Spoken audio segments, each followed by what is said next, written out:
Question 3A is a ledger reconstruction question. So it's quite a big question, and we're told that Jerry Dawson owns and operates a small business, Slumber City, that sells mattresses and bedding. Slumber City uses a 12-month reporting period ending at the 31st of December each year. So they're preparing their budgets for 2023, and the accountant has provided the following information. So these are all estimates because it's a budget. So for the following 12 months, we've got all these estimates here. So they're things that we expect to occur during 2023. We've also been given some account balances of the actual balances at the beginning of 2023. So we do know these are actually what they are, but then these are estimated at the end.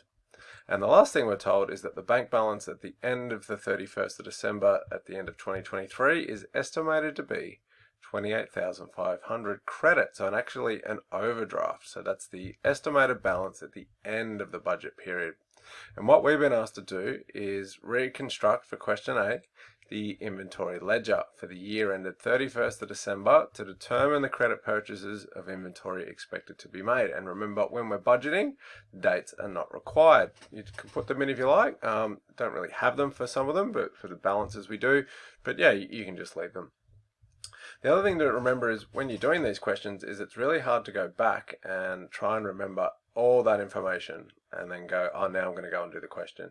What you want to do is instead get the question here. In this case, you're going to get asked to recreate the inventory ledger and then go back and find the information you need. That's so much easier. So to do this, you need to know what can go into inventory. And first of all, it's an asset, so it will go up on the debit side and it will go down on the credit side. It will have an opening balance, which will be a debit, and then we'll enter a closing balance on the credit side. So we now need to remember everything that could make it go up and down, and that's, you want to have a great cue card for this because it will save you so much time. And you want to probably remember it in the opposites of each other. So what do we mean by that? Well, when we buy inventory for cash or credit, that will make it go up. And then you probably want to go, well, if I buy it for cash and buy it for credit, the opposite of that would be selling it for cash and selling it for credit, and I'd get the cost of those sales there. So we can see I've just done 4 things at once. I've said these are the 2 things that make it go up when I buy it, and these are the 2 things that make it go down when I sell it. We could also have it go up when there's a sales return from a customer. So the cost price would be used there because we're dealing with inventory. And then just try and remember what's the opposite of that. It's the purchase return. So sales return makes it go up. Purchase returns makes it go down. It could also go up when there's an inventory gain. So the opposite of that would be an inventory loss. And there we go. We've got 8 things just by remembering opposites. Now there are 3 more things that make it go down that we do need to remember that don't really have a partner on the debit or increase side, and they are when there's an inventory write-down, we use inventory for advertising, or if the owner takes it out for drawings. So let's have a look at what we've been asked. Remember, with ledger reconstructions, sometimes they leave one of these numbers missing and they ask us to find it. In this case, they're saying, can you determine the credit purchases of inventory? And what we're going to do, we're not going to know this one. We have to find that one. So we're going to call that X, and we're going to solve for X in a second. So what we want to do now is, now we know what makes inventory go up and down, we want to go and find the information and drag it into the ledger. So now we just go from top to bottom, and when we find something we need, we plonk it in there. So the first one says credit sales will be $630,000 plus GST. Now the only reference to sales here is I need the cost price of those sales. So this number on its own will not go in. So I need to see, is there anything to do with the cost of those sales? And it says here that will be $300,000. Now interestingly, it doesn't break it down into cash or credit sales. It doesn't tell me how much each will be. So what we'll do is we might as well just combine that into one and just say, yeah, well, overall total cost of sales will be $300,000. So that one's done. All right, let's just go back from the top again. So we're up to here. Discount expenses don't go in there. Wages expenses paid don't go in there.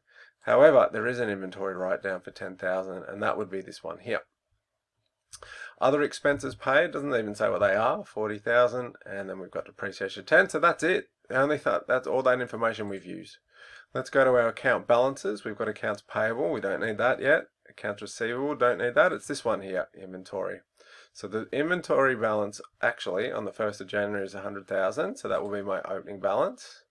And then it's expected to be at the end of the year 120,000, so that will be my closing balance. And what I can do now is start solving for X. So first of all these ones that I haven't used, we don't need them. And we'll just put an X here. The reference will be accounts payable because it says credit purchases of inventory. And in budgeting, the reference is not as important for a normal question, but do try and get it right. It's only an issue if you don't get the actual final solution right. If you get that right, it doesn't really matter what your references are. But if you don't get it right, you probably want to make sure you have as many correct references as possible.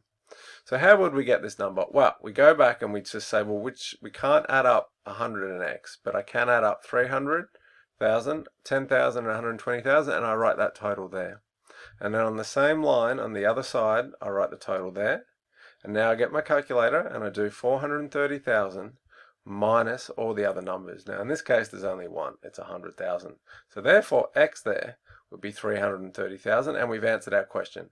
Reconstruct the inventory ledger for the year ended to determine the credit purchases of inventory expected to be made, and the answer is 330,000.